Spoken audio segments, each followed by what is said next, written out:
Hey, what's up, y'all? Welcome to Single Taken or Somewhere in Between, the podcast where we get into all the messiness, the magic, and everything that falls between the cracks when it comes to love, relationships, and figuring yourself out.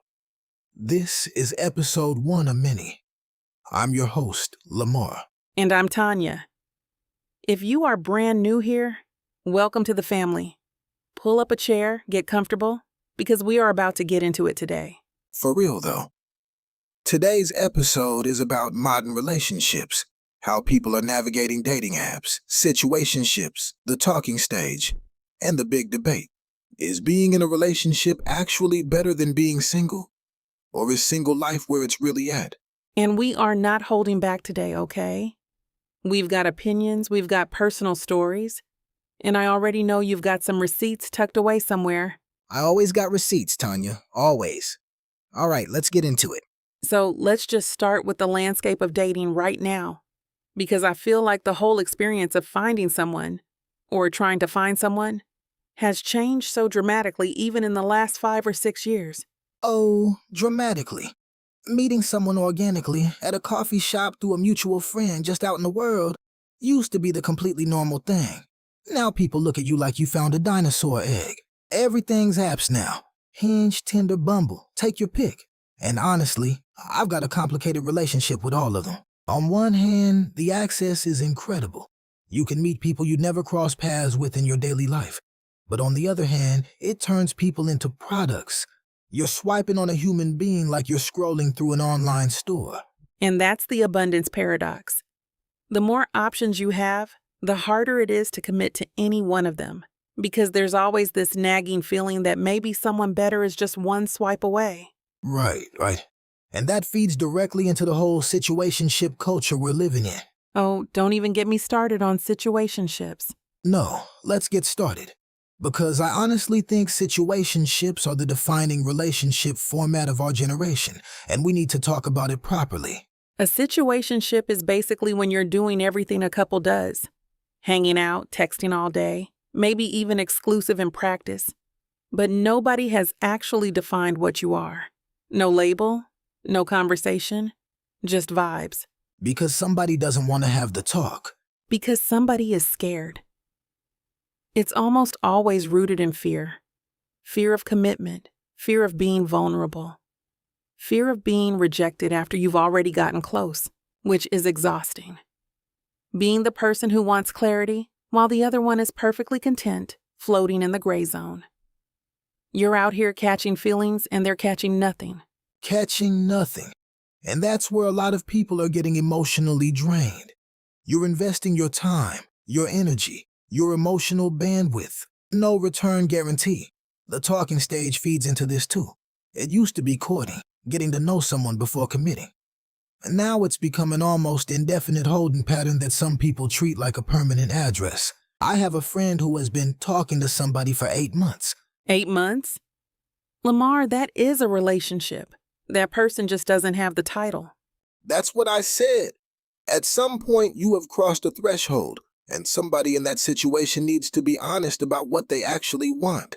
So why do you think commitment has become so scary for people? Like, something has genuinely shifted. What changed? I think a few things collided at once. Social media is a big one.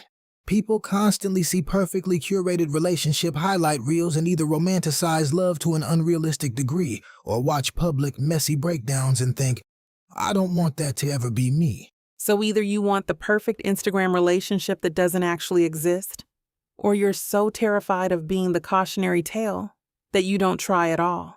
And then there's the generational piece.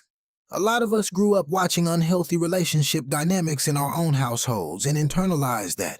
So even the idea of commitment can feel triggering on a level people don't always consciously recognize. So real. We watched our parents' relationships sometimes fall apart, sometimes just coexist unhappily, and said, I'm not doing that.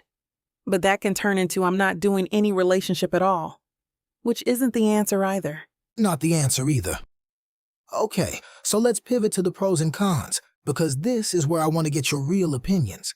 Tanya, make the case for being single, because I know you have very enthusiastic thoughts about this. Oh, I have very enthusiastic thoughts. and I will absolutely die on this hill. Being single is deeply underrated, and society has done us dirty by treating it like a problem to be solved. Freedom. Full, uncompromised freedom. You wake up on a Saturday and want to take a solo trip? You go. You spend money on yourself without running it by anyone. You grow at your own pace without having to constantly sync up with another person's journey. There's also something powerful about truly knowing yourself outside of a relationship. When you're always in one, your identity can quietly get tangled up with your partner's. Being single forces you to figure out who you actually are, what you like, what you need, what your values are. That's a great point. I took an intentional period of being single a few years back. Honestly, one of the most growth-filled seasons of my life. I learned things about myself I couldn't have discovered while I was in a relationship. And I'll be balanced here because I'm nothing if not fair. There are absolutely things about being in a loving relationship that single life just cannot replicate. The partnership. Having someone who genuinely knows you, not the highlight reel version, but your quirks, your fears, your history, and still shows up. The inside jokes, the shared memories, building something together. That is genuinely beautiful when it's right. And genuine emotional and physical intimacy at that depth. Connection that close feeds the soul in a way nothing else really does. It's irreplaceable when it's healthy. When you've got someone who has your back, challenges you to grow, and lets you be completely and embarrassingly yourself, that's something special. But the key phrase is when it's good.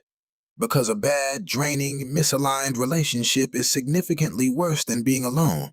It's not even close. 100%. A bad relationship costs you your peace, your energy, sometimes your whole sense of who you are.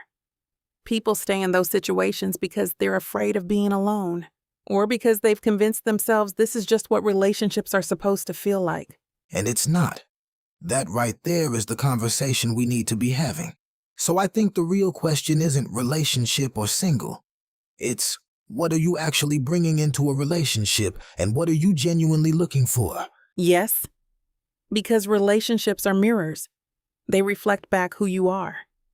If you haven't done the inner work, you'll keep attracting the same situations, the same heartbreak, just with different names and different faces. Relationships are mirrors, people. Do the work on yourself first. Because you can swipe from sunup to sundown, but if you don't know what you actually want or genuinely need, you're just adding noise to your life. Before you download another app, get honest with yourself. What are your patterns? What have you been tolerating that you know you shouldn't? What do you actually want? Not society's checklist, but what do you genuinely want from a real human connection? We are out here chasing checklists instead of genuine connection. Timelines like relationship by this age, married by this age, without ever asking if that's actually what we want or just what we were told to want. Chasing checklists instead of connection. I love that. I'm writing that down. Okay, one more thing before we close out the main conversation, and that's the emotional labor side of being in a relationship. Because I don't think we talk about this honestly enough. Being in a real relationship takes consistent emotional work. You have to communicate even when it's uncomfortable, navigate conflict without shutting down or blowing up, and show up for another person on days when you barely feel like showing up for yourself. For people who didn't grow up seeing healthy examples of that, it can feel genuinely overwhelming. And instead of working through that discomfort, people check out. They pull back, they ghost, they slide back into situationship territory because it feels safer. That's another huge reason a commitment has gotten such a bad reputation. People see the work and run, instead of recognizing that the work is where the depth gets built. The honeymoon phase is fun, but what makes a relationship actually last is two people deciding to work through the hard stuff together. The work is the relationship, and you both have to keep evolving. You can't be the same person you were at the start, 3 or 4 years in, and expect it to still be thriving. Growth is part of the deal. Growing together, that's really what it's about. Not just finding the right person, but both of you committing to becoming better versions of yourselves. All right, we could keep going on this for another 2 hours, but we've got to land this plane for today. We will be back To everyone listening, whether you're happily single, head over heels in a relationship, or somewhere completely in between, we see you, and we are so glad you spent some time with us today. We want to leave you with this. Ask yourself whether the relationship decisions you're making right now are coming from fear. Fear of being alone, of getting hurt, of vulnerability, or from a genuine desire for real connection.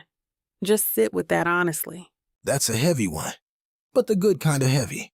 And hey, if this episode resonated with you, please subscribe wherever you get your podcasts, leave us a review, and share it with a friend who needs to hear this conversation. That's genuinely how we grow. Come back for the next episode. We have so much more to get into. We are nowhere near done.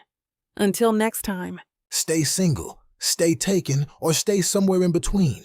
Just make sure wherever you are, you're being honest with yourself. Don't forget to subscribe to the channel. Peace and love.